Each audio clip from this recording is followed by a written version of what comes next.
how do we get ready for Q4, right? And more specifically, December, because that's where most of our profit's going to be. And this is my third December, so I feel like I have a little bit of experience and I can talk about it, right? So year one, I did around $2,000 of profit, $10,000 of sales.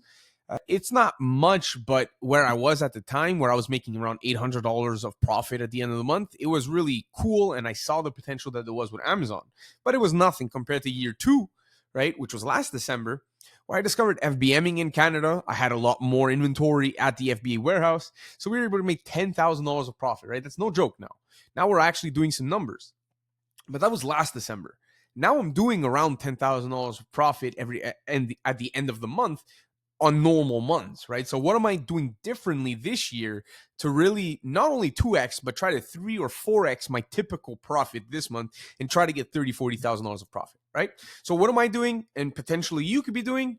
Well, it's just buying more, but buying a lot more. And honestly, if you're watching this today, because I'm recording it the 15th of October, you're probably already behind, right? Because I learned on my 9 to 5 that, well, my old 9 to 5, that you have to forecast a quarter ahead. So last quarter, I made sure I noted that, okay, at the end of September, we are going to be buying really heavy all throughout, all the way to the end of October.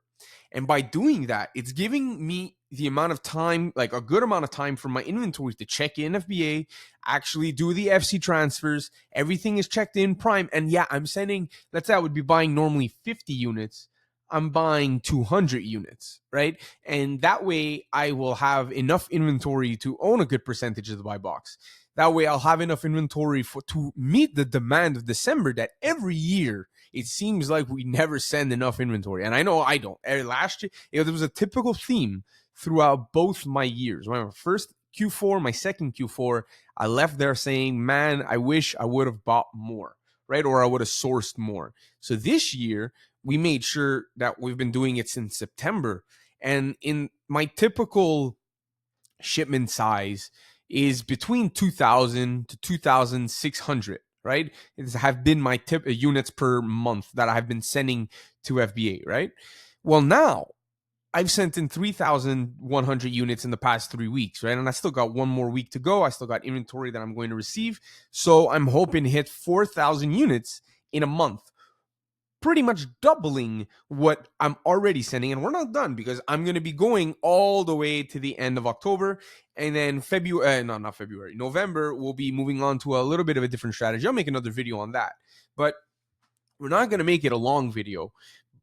It's just that. It's you got to buy more. That's how you're going to succeed at FBA. Now, obviously, you can't buy shit, right? If you're buying bad inventory, even bad inventory is going to sell well in Q4, but you just won't maximize the ROI that you could be making, because just remember, it's supply and demand, right? We're going very basic here. It's the more there's demand and the supply stays the same, well, the price is going to go up, right? Normally, because the demand goes up, more sellers are going to sell out. The less sellers there are, the more repricers have an opportunity to yo-yo or make the price go high. And then if the repricers are actually talking together in a progressive way, right? If both people have seller snap or whatever, the price is going to actually go up in December. The volume is going to be the typical volume that you normally see. So your ROI is going to go crazy, and so is your volume. So it's really a win-win. You can't go wrong. You need to be buying more. And shout out to Buy Box Bandits. My first 2 years, both times, they say it. And you think you're okay. You think you bought enough.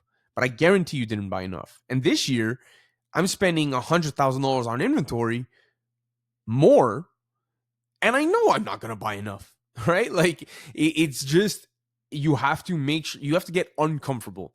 And now I'm going to just briefly talk about ways you can get capital to buy more inventory.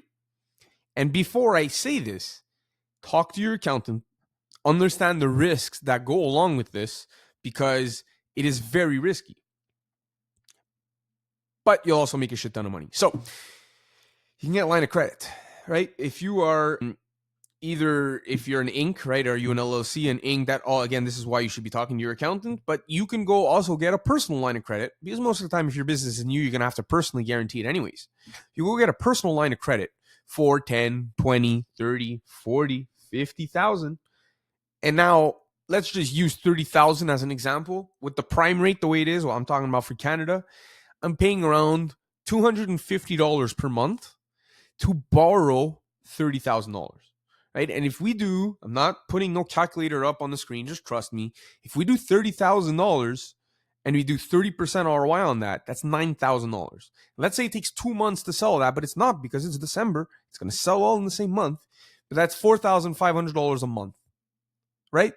And it's costing you $250 a month.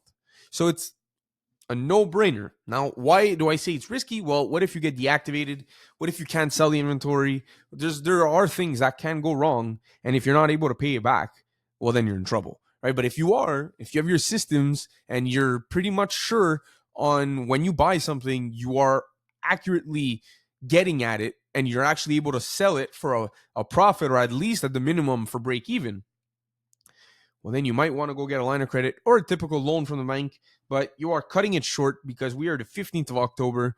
And I want to say by mid-November, well, you can still send stuff in. I suggest you to keep sending stuff in so you have inventory checking in January, but I don't expect it to be available for December. And if it is, so be it.